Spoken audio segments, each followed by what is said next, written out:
It's May 10th, 1954, and the setting is a conference hall in Dayton, Ohio. One presenter after another steps up to the microphone at the Institute of Radio Engineers to deliver the same verdict: silicon transistors are essentially science fiction for now. The material melts too easily. It reacts too unpredictably. The crowd is losing interest fast until a mild-mannered physicist from a little-known Dallas company steps forward. The company does oil exploration. His name is Gordon Teal, and his employer is called Texas Instruments. In a flat, unbothered tone, he says, "Contrary to what my colleagues have told you about the bleak prospects for silicon transistors, I happen to have a few of them here in my pocket." Then he digs into his jacket and produces the proof: actual working silicon transistors, already being manufactured. Silence blankets the room. The company standing behind Gordon Teal had nothing to do with electronics when it started. It started by listening for oil underground. And the journey from that starting point to this Dayton stage is one of the wildest business transformations in the history of American technology. Welcome to American Electronics and Tech, the channel where we pull apart the companies that engineered the modern electronic world component by component, engineer by engineer. If this kind of deep dive is your thing, hit subscribe and drop a like, because the company responsible for the microchip started life-bouncing echoes off underground rock formations. And what happened next is almost too strange to be true. Rewind to 1930. A physicist named J. Clarence Karcher joins forces with engineer Eugene McDermott to found a company called Geophysical Service, headquartered in Dallas.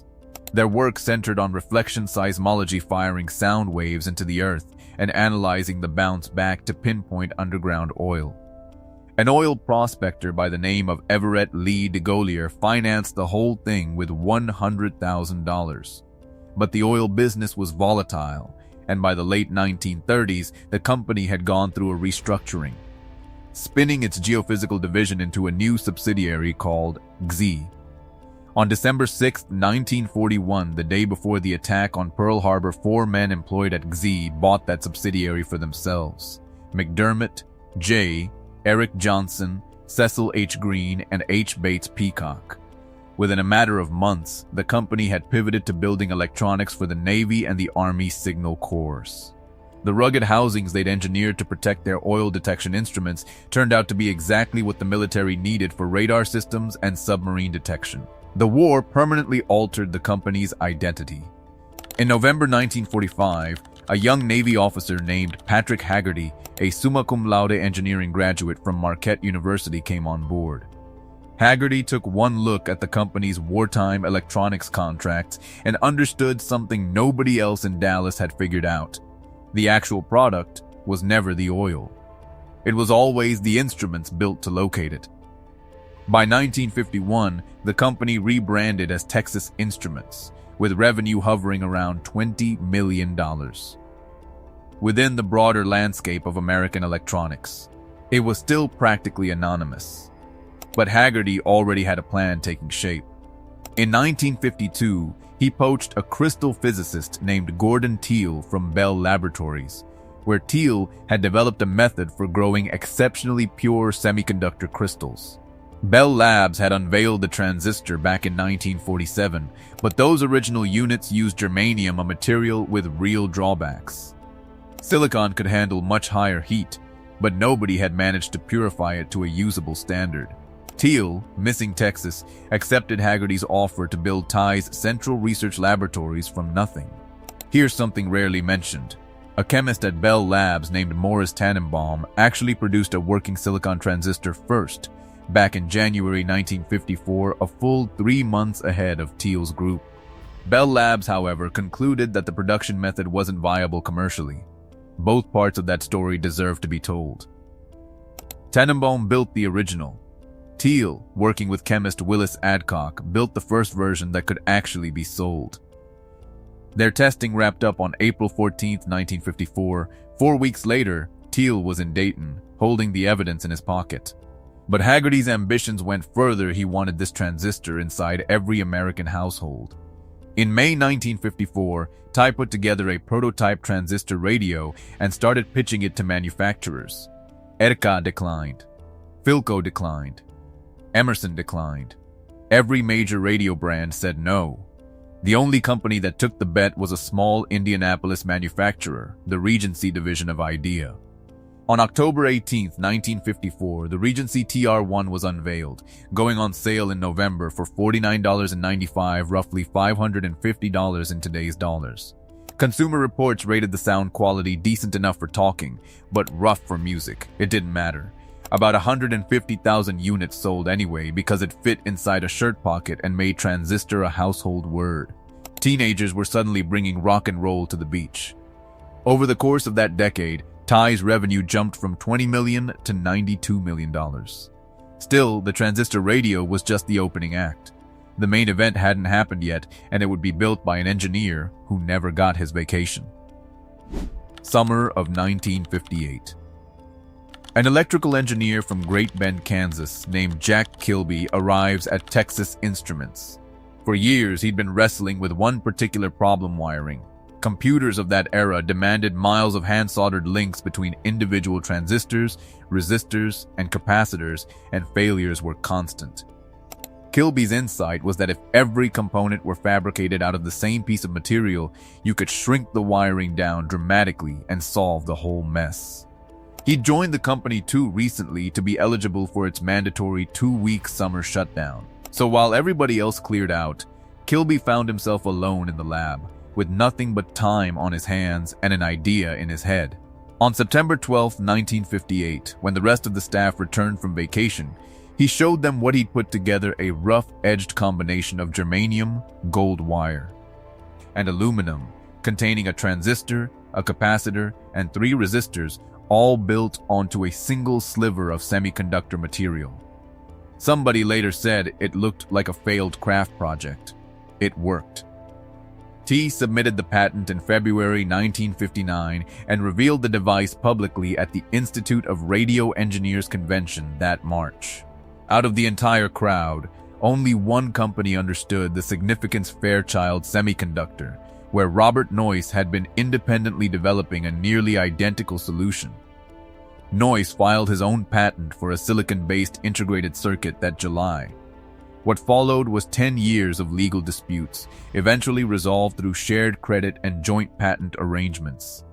Kilby and Noyce are now both officially recognized as co-inventors of the integrated circuit, though it was Kilby, working solo in a Dallas lab during a skipped vacation, who physically soldered the first one. He was awarded the Nobel Prize in Physics in 2000. During his acceptance speech, he made a point of saying that Robert Noyce, who died in 1990, would have shared the honor had he still been alive.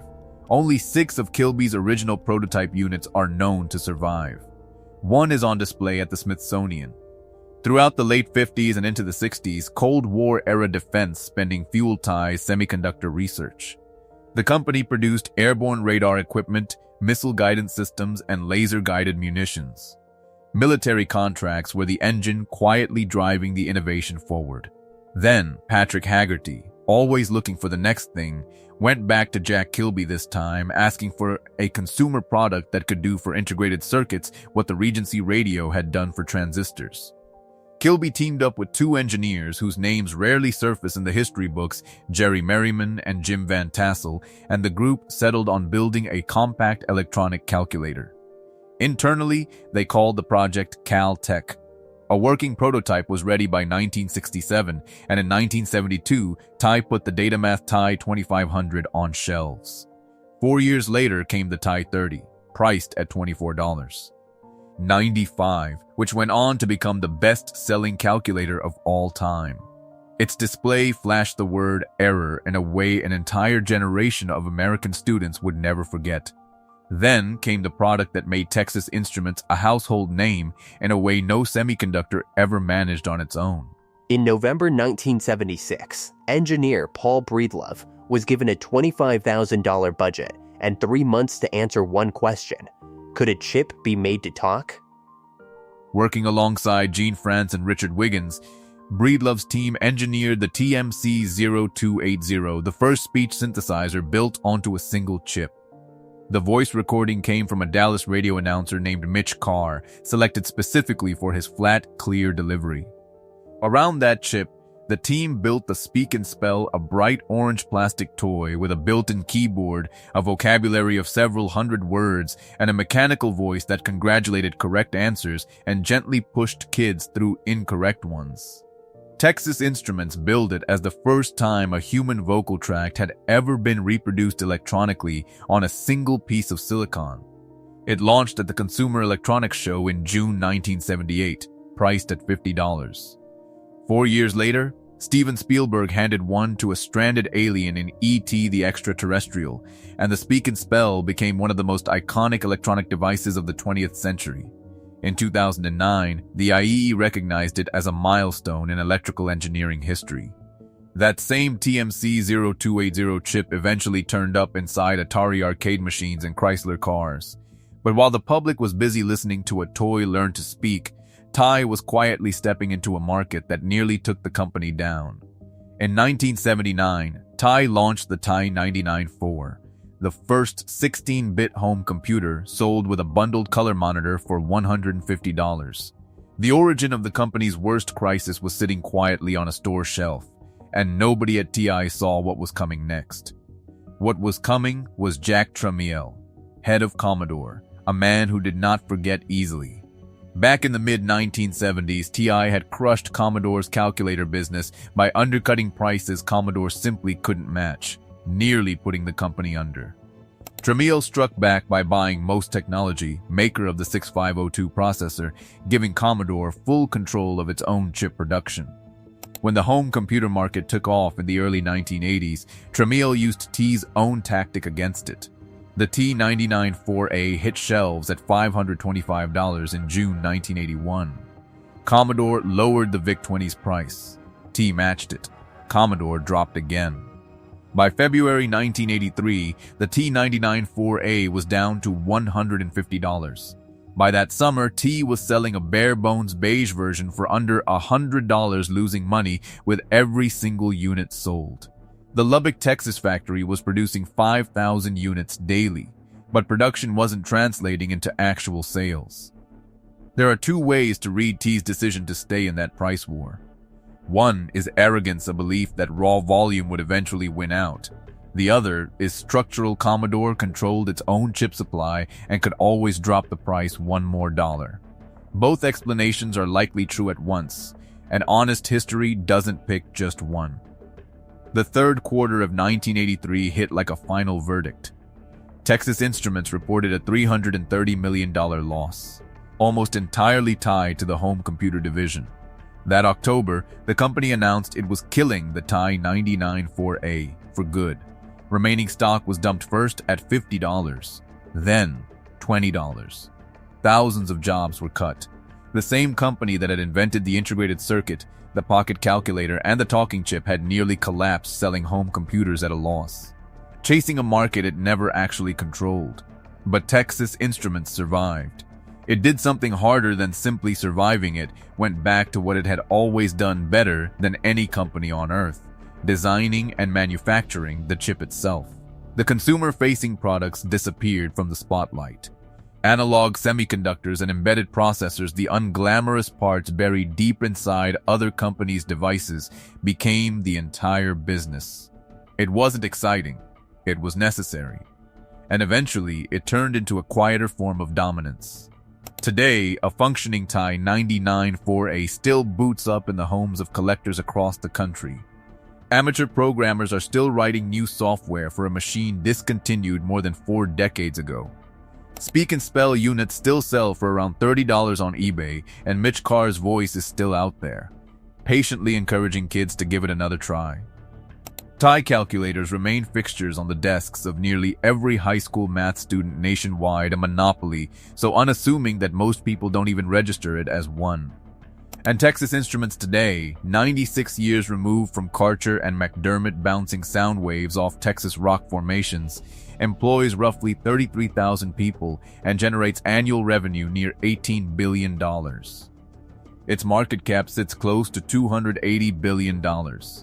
Fresh semiconductor fabrication facilities are under construction right now in Sherman, Texas.